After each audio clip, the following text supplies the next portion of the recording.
The issue of economic integration in the West African sub-region has again been brought to the fore by recent experiences of Nigerian traders in Ghana. The Lagos Chamber of Commerce and Industry recently brought together stakeholders to discuss the issue.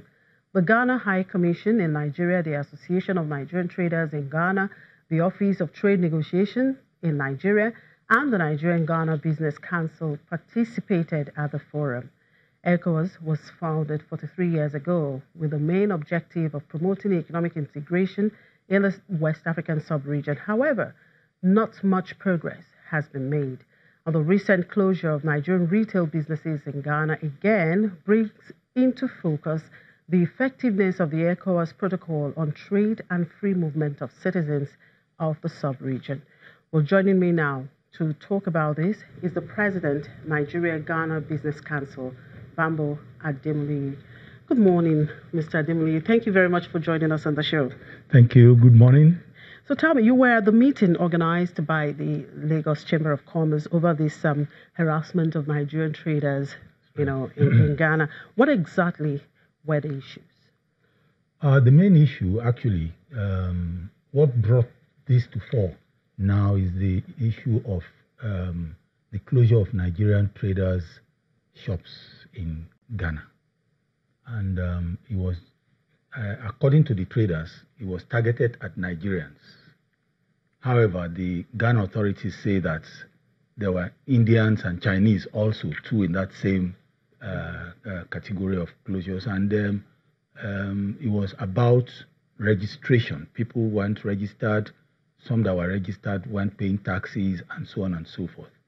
Well, there were accusations and counter accusations, and the whole thing blew up into a protest. And of course, there was a protest in Abuja, where the traders came to protest to the ECOWAS and at the National Assembly. Basically, that's what brought this to fore. That's why the Lagos Chambers intervened and said, look, let us look at the issues and find a lasting solution. Yes. Now, contrary to the reports that 400 Nigerian businesses were closed, the Ghanaian authorities are saying it's not 400, it's 117. Now, at this meeting, were you able to establish exactly the number of businesses closed?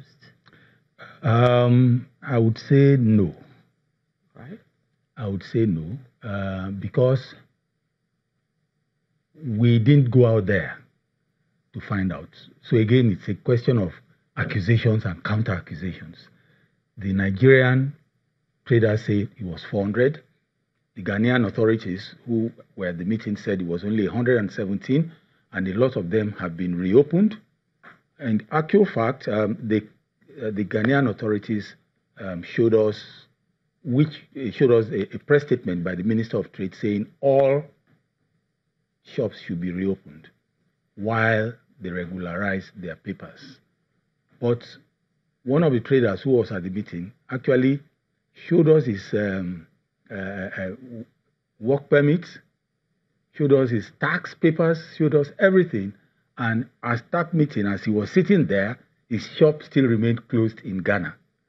So, like I said, we didn't have a means of exactly ascertaining the numbers, but it was confirmed, certainly, that a lot of shops were closed, and for reasons which were contradicting. In terms of, Nigerians said they closed us illegally or unjustly, but the Ghanaians said no, they closed them because they were not up to speed. But has the Nigerian government been able to establish if the Ghanaian authorities are actually saying the truth that the Nigerian traders there are actually violating their protocols?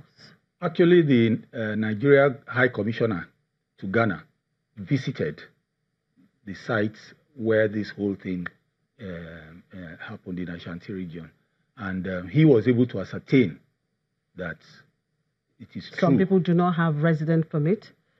Some people, yes, there are import yes, prohibition. Yes, that's true. Yeah, but the Ghana authorities are saying we have opened them while they regularize their documentation. But regularizing the documentation is another issue, because the issue of the GIPC Act comes to play. On the streets, the GIPC Act is what the task force people are using to clamp down on traders, saying you have to have transferred, before it was $300,000, but today it's $1 million before you can register a company in Ghana. However, Ghana authorities are saying that does not apply to traders. So there are a lot of conflicting views being expressed on both sides. And that is why we really need to sit down, the two sides, at the highest level to find out what really should be the situation. Now, looking at it from the, ECOWAS protocol point of view, that's right. All of these things, is it not a kind of a violation of that? It is obviously a violation of the ECOWAS spirit. The ECOWAS spirit and the ECOWAS says that anybody who is a West African and belongs to the ECOWAS sub-region should be able to move freely to do business in any of the countries. There are so many people in Nigeria. There's a place not too far away from my house where there are Senegalese predominantly doing tie and dye business, and I'm sure nobody goes to harass them there. There are plenty of them. And in Ghana, what our traders are saying is that they are being targeted for victimization. So frankly, there needs to be an effort to get down to the root of all this. And do you foresee any retaliatory action by Nigeria? No, I don't see so. I don't think so. You see, there are a lot of Nigerians in Ghana, and their population is not as large as ours. So we more or less stand out. And Nigeria has the second highest foreign direct investment record in Ghana. So that tells you that there are a lot of Nigerian businesses in Ghana. And so we're conspicuous. So in Nigeria, the Ghanaians are doing business here, are enjoying themselves. Some of them are our members. I don't want to mention names, but they're having a field day there. And there are many more who want to come to Nigeria, and they're welcome. They're welcome. You see, again, if you look at the Ghana situation, at the higher level, there really isn't much of a problem. The only problem at the higher level, at the level of businesses and the organized private sector, the only challenge is this $1 million, which puts a major obstacle to people who want to go there to do business. For instance, I give an example. A Nigerian company that is doing very well here and very well known wants to open in Ghana, and they have to pay $1 million. They have to transfer $1 million. They don't even need $100,000 to set up in Ghana. Isn't that also a problem? That's what I'm saying. That is the major problem that the Ghana government needs to look at. If they have to accept the fact that they are members of the ECOWAS group and they believe in the spirit of the ECOWAS, they should be able to allow cross-pollination of ideas, training, capacity building, and all that.